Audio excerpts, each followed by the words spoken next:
अस्सलाम वालेकुम स्टूडेंट्स, कैसे हैं आप लोग? खैरियत से हैं? मैं हूं मोहम्मद वकास अंसर और आप मेरा यूट्यूब चैनल देख रहे हैं स्ट्रक्चर ऑफ ग्रामर। स्टूडेंट्स, आज हम पास्ट परफेक्ट टेंस पढ़ेंगे।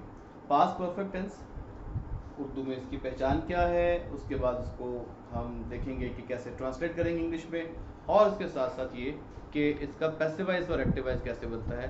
फिर हम इसके बाद एक और चीज़ देखेंगे कि पास्ट परफेक्ट टेंस कॉम्बिनेशन में इस्तेमाल होता है, past perfect and past indefinite. जब दो क्लॉजेस, एक क्लॉज पास्ट परफेक्ट में, दूसरा क्लॉज पास्ट इंडेफिनिट में आ जाए एक सेंटेंस के अंदर, तो फिर ये कॉम्बिनेशन में ये आमतौर पर ये टेंस यूज़ किया जाता है। तो वो कॉम्बिनेशन क्या है, तो ये थोड़ी सी वीडियो आम टेंसेस की निस्बत लंबी होगी। पहले पहचान देखते हैं। तो पहचान इसकी ये है कि सेंटेंस के आखिर में चुका था, चुकी थी या चुके थे वगैरह यूज़ होता है, या फिर अगर ने वाला वर्ड यूज़ हो जाए दरमियान में सेंटेंस के, तो फिर एंड में लिया था, ली थी, लिए थे वगैरह इस्तेमाल होता है। फॉर एग्जांपल मेरे पास ये सेंटेंस है, वो सबक याद कर चुका था, या उसने अपना सबक याद कर लिया था, चुका था। इसमें ने आ गया, ने आने की वजह से लिया था, अदरवाइज अब ये चुका था। इस सेंस में जब सेंटेंस आता है उर्दू में तो ये पास्ट परफेक्ट में फॉल करता है। अब देखते हैं कि इसको कैसे ट्रांसलेट करते हैं इंग्लिश में और उसका पैसिव वॉइस कैसे बनाते हैं। जी, तो ये एक तरफ एक्टिव वॉइस, दूसरी तरफ पैसिव वॉइस। हम एक्टिव वॉइस में अफर्मेटिव मतलब पॉजिटिव सेंटेंसेस, मुस्बत जुमले। अच्छा, मुस्बत जुमले पढ़ेंगे, नेगेटिव यानी मनफी जुमले पढ़ेंगे। फिर उसके यहाँ पे मैं आपको इंट्रोगेटिव यानी कि सवालिया जुमले का फॉर्मूला लिखवाऊंगा। मुस्बत जुमले के लिए अफर्मेटिव सेंटेंस का फार्मूला आपके सामने मौजूद है। सब्जेक्ट है, हेल्पिंग वर्ब हैड यूज हो रहा है, और फिर वर्ब की थर्ड फॉर्म यूज हो रही है, और उसके बाद ऑब्जेक्ट आएगा, फुल स्टॉप। जैसे कि मेरे पास सेंटेंस है, अवैस खाना खा चुका था। तो यहाँ पे अच्छी बात यह है कि एक ही हेल्पिंग वर्ब यूज हो रहा है, चाहे सिंगुलर है या प्लूरल है सब्जेक्ट, इससे कोई फर्क नहीं पड़ रहा। Had as the helping verb use होगा। तो Awais had taken his meal।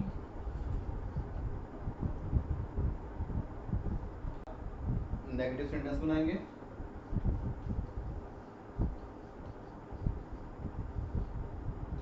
So subject had not, third form of verb and object, full stop. Awais had not taken his meal, Awais ने अभी अपना खाना नहीं खाया।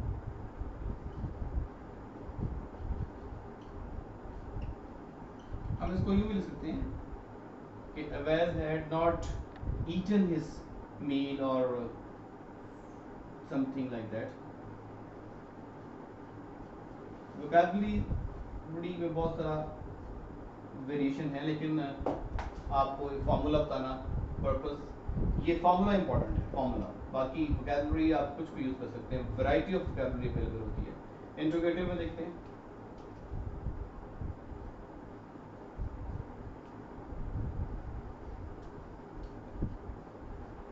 मैं बार बार एक बात बता रहा हूँ कि प्रैक्टिस कीजिएगा आप सेंटेंसेस की। जितने सेंटेंसेस की प्रैक्टिस ज़्यादा करेंगे उतना ही ये आपको पक्का याद हो जाएगा। हेड स्टार्ट में चला जाएगा, फिर सब्जेक्ट होगा, उसके बाद वर्ब की थर्ड फॉर्म ऑफ वर्ब और object question mark.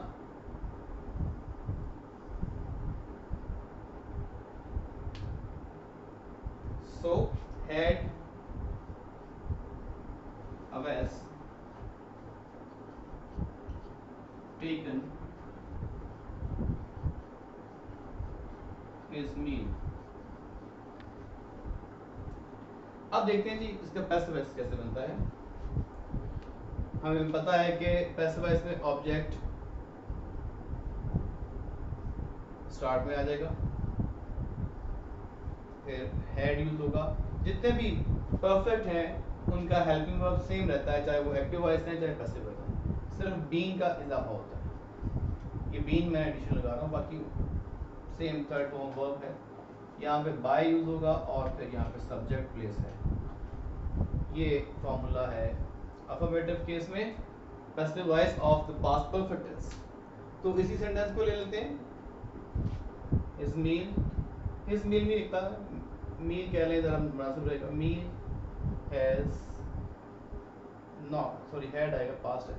had been taken by Abbas.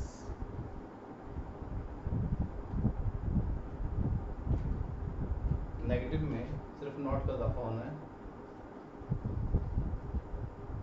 तरतीब वही रहेगी।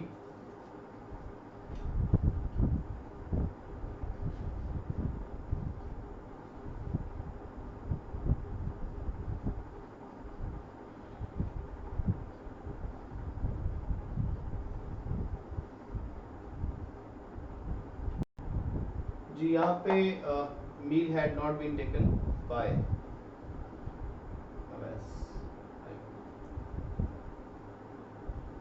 मील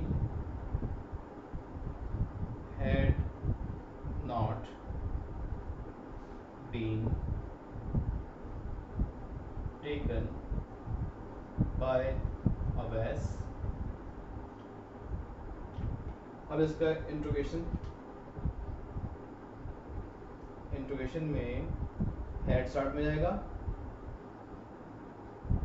फिर उसके बाद ऑब्जेक्ट आ जाएगा, बीन अपनी जगह पे रहेगा, वर्ब की थर्ड फॉर्म आएगी by subject. Question mark.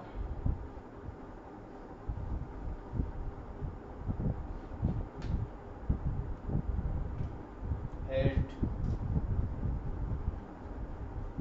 The meal, यहाँ पे आर्टिकल लगाएंगे अच्छा लगेगा।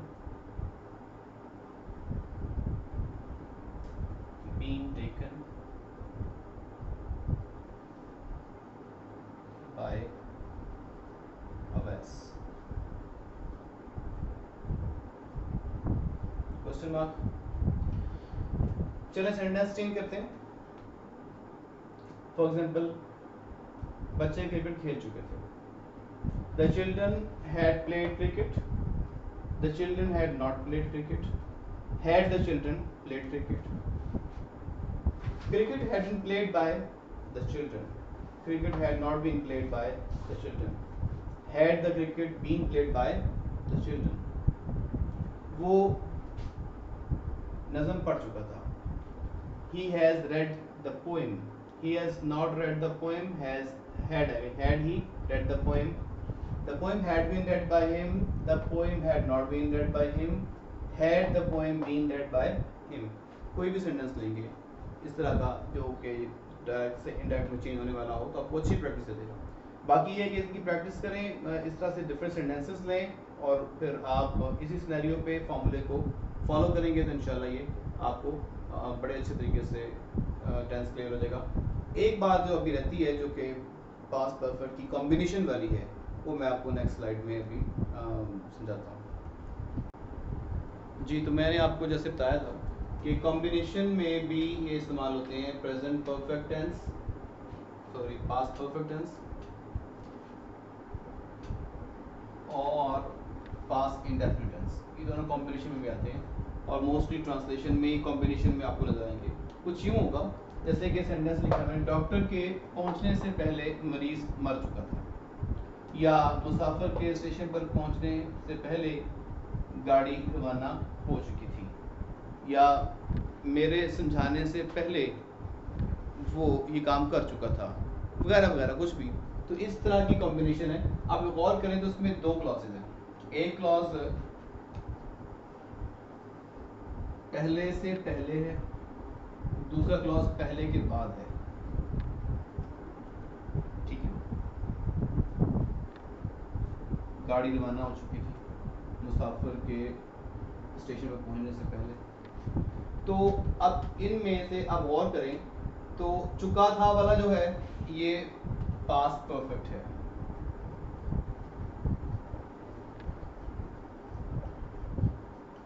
जबकि डॉक्टर के पहुंचने से पहले ये पास्ट इंडेफिनिट है।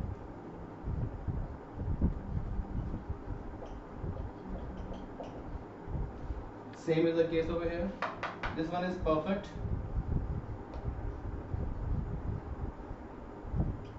and this one is indefinite।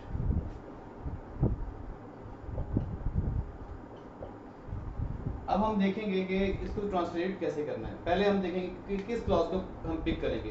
तो हम उस क्लॉज को पिक करेंगे जो काम पहले हुआ, डॉक्टर पहले आया है या मरीज पहले मरा है। ऑब्वियसली सेंटेंस बता रहा है कि मरीज पहले मरा है, तो इसको हम पिक कर लेंगे और उसको ट्रांसलेट करना शुरू कर देंगे। फॉर एग्जाम्पल मरीज मर चुका था, the patient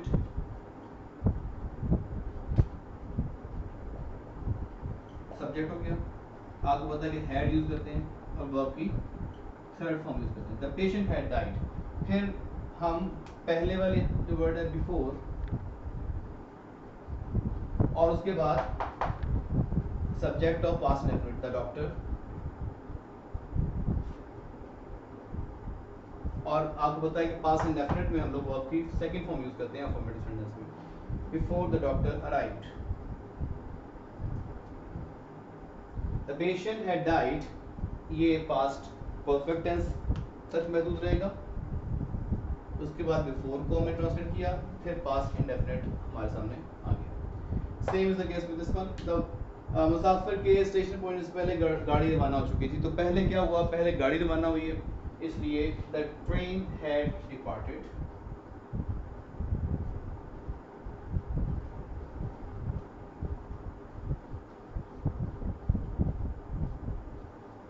before the passenger arrived.